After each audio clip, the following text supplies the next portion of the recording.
ஜனநாயகன் திரைப்பட வெளியீட்டை முன்னிட்டு தஞ்சாவூரில் ரசிகர்கள் நடத்திய கொண்டாட்டத்தில் சட்டமன்ற உறுப்பினர் விஜய் சரவணன் பங்கேற்று கட் அவுட்டை திறந்து வைத்து ரசிகர்களுடன் செல்ஃபி எடுத்துக் கொண்டார்.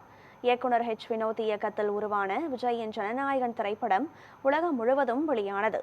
இதையொட்டி தஞ்சாவூரில் ரசிகர்கள் தாரை தப்பட்டை முழங்க பட்டாசுகள் வெடித்து உற்சாகமாக கொண்டாடினர்.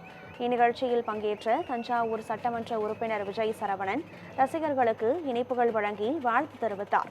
தொடர்ந்து விஜயின் டிஜிட்டல் கட் அவுட்டை திறந்து வைத்து ரசிகர்களுடன் செல்ஃபி எடுத்துக் கொண்டார்.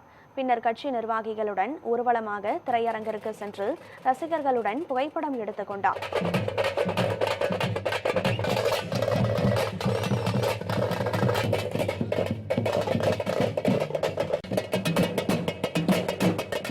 தளபதி அவர் நடிகராக இருந்து வர வேண்டிய படம் பல தடைகள், பல இல்லல்கள், அனைவராலும் சூழ்ச்சியாலும் படம் வராதது எங்களுக்கு மிகவும் வேதனை அளித்தது.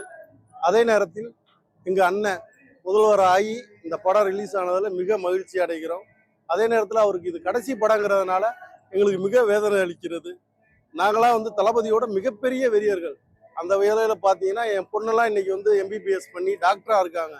அதுக்கெல்லாம் எங்கள் தளபதி நடித்த மெர்சல் படம் தான் காரணம். அந்த படத்தோட இம்ப்ரமேஷன், அந்த படத்தோடைய பார்த்துட்டு போய் என் பொண்ணுங்கள்கிட்ட சொல்லி இன்னைக்கு என் பொண்ணு இன்னைக்கு 4th இயர் படிச்சுக்கிட்டு இருக்காங்க.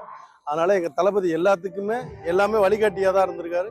இனி தமிழ்நாட்டையும் நல்லபடியாக வழி நடத்துவார்னு இந்த படம் கண்டிப்பாக மிகப்பெரிய வெற்றி அடையும். அதில் எந்த விதமான டவுட்டும் கிடையாது. எங்கள் தளபதியோட கடைசி படங்கிறதுனால அனைத்து மக்களும், எங்கள் எதிரின்னு சொல்லக்கூடியவங்க கூட, அவங்க கூட இந்த படத்தில் என்ன இருக்குன்னு அனைவரும் பார்ப்பாங்கங்கிறத கட்டாயம் அதை நாங்கள் நம்புகிறோம். சந்தோஷமா இருக்கலாம். அதே நேரத்தில் வருத்தத்தோடையும் இருக்கும் கடைசி படங்கிறதுனால.